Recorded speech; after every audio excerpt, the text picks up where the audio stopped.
गांव के किनारे एक पुराना सा घर था जहां रामप्रसाद और सुशीला अपने बेटे रवि और बूढ़ी माँ के साथ रहते थे।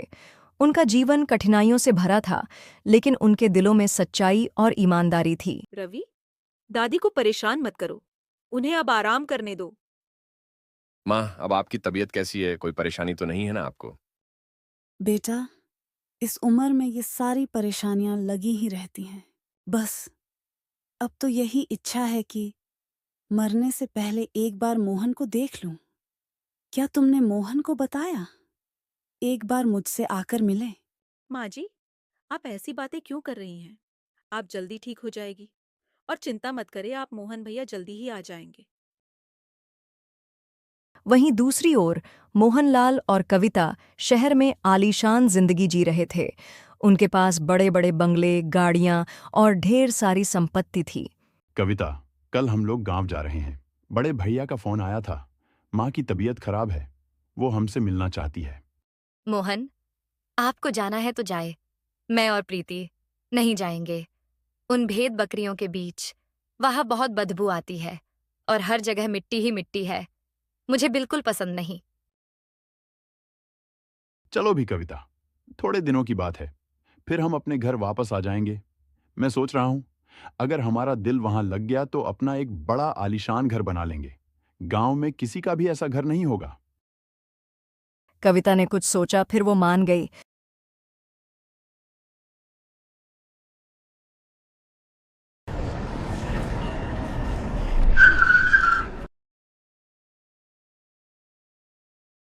प्रणाम माँ, कैसी है आप? तबीयत ठीक है आपकी? और आप कैसे हैं भैया? मेरी तबीयत ठीक है मोहन, और तुम्हें देखकर और भी ठीक हो गई हूँ।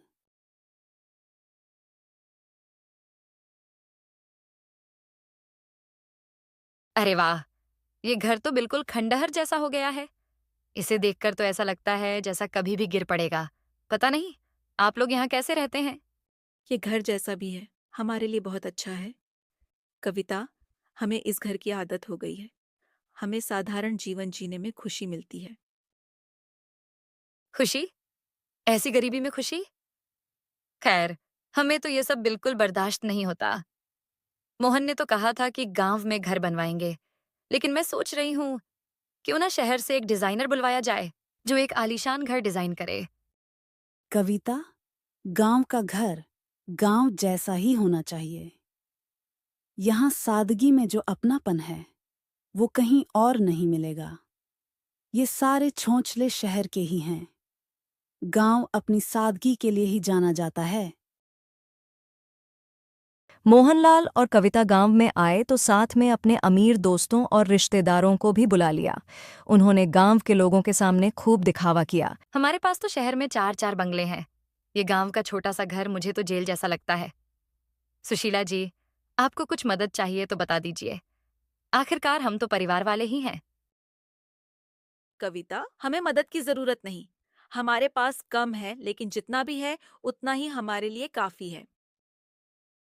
कविता के दिखावे से गांव के लोग भी प्रभावित हो गए। एक दिन कविता की बेटी प्रीति और सुशीला का बेटा रवि आपस में खेल रहे थे। तुम्हारे पास तो अच्छे खिलौने भी नहीं हैं। देखो मेरे पास कितने महंगे खिलौने हैं। कविता की आदतों से घर का माहौल बिगड़ने लगा। सुशीला ने हमेशा चुप रहकर सब सहा, लेकिन एक दिन कविता ने हद कर दी। माँ जी, आटा तो खत्म हो गया है। मैं सोच रही हूँ आज खिचड़ी बना लूं। जब रवि के पापा आ जाएंगे तो उन्हें कह दूंगी राशन ले आएंगे। ठीक है बहू। तुम लोग इतने गरीब हो कि इस घर को भी ठीक से संभाल नहीं सकते। मोहन और मैं सोच रहे हैं कि ये घर हम खरीद लें। तुम्हें शहर में रहने के लिए जगह दे देंगे। कविता, बस बहुत हो गया। ये घर सिर्फ ईंट पत्थरों का नहीं, हमारी यादों का हिस्सा है। इसे पैसे से नहीं खरीदा जा सकता। शहर में रहकर तुम लोग हर चीज को पैसे से तोलते होगे, पर यह गांव है जहां अपनापन और एहसास पैसे से कहीं ज्यादा कीमती है। आपकी हिम्मत कैसी हुई मेरे सामने आवाज ऊंची करने की? मैंने गलत ही क्या कहा जो आपको इतना बुरा लगा?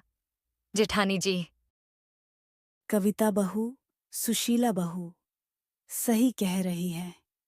ये तुम्हारे लिए एक ईंट पत्थर का मकान होगा, लेकिन हमारे लिए हमारा सब कुछ है। इसमें सुशीला बहू की नहीं, तुम्हारी गलती है। तुम्हें बड़ी बहू से माफी मांगनी चाहिए। जी माँ जी, आप तो इन्हीं की साइड लेंगी। आपकी प्यारी बहू तो यही है। मुझसे या मोहन से आपका रिश्ता ही क्या है? घर में आपसी क्लेश के बाद कविता और मोहन अपनी बेटी के साथ शहर वापस लौट गए। एक दिन कविता और मोहन का व्यापार बुरी तरह से डूब गया। उनके पास अब पैसे नहीं बचे थे। मोहनलाल और कविता ने गांव लौटने का फैसला किया।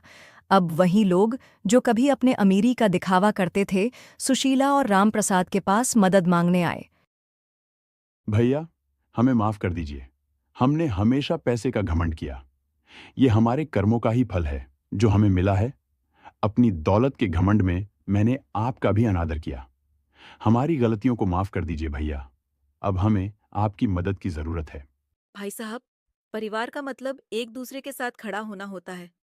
दौलत तो आती जाती रहती है। आप हमारे साथ रहें। जेठानी जी, आप भी मुझे माफ कर दीजिए। मेरी कड़वी बातों ने आपका भी दिल बहुत दुखाया है। अपने दौलत के नशे में मैंने अपने बड़ों का भी अनादर किया। भी मुझे माफ कर दीजिए। मेरे बच्चों, रिश्तों की असली दौलत पैसा नहीं, बल्कि आपसी प्रेम और सम्मान है। यही हमें सच्ची खुशी देता है। धीरे धीरे कविता को समझ में आ गया कि दौलत से ज्यादा रिश्तों की अहमियत होती है।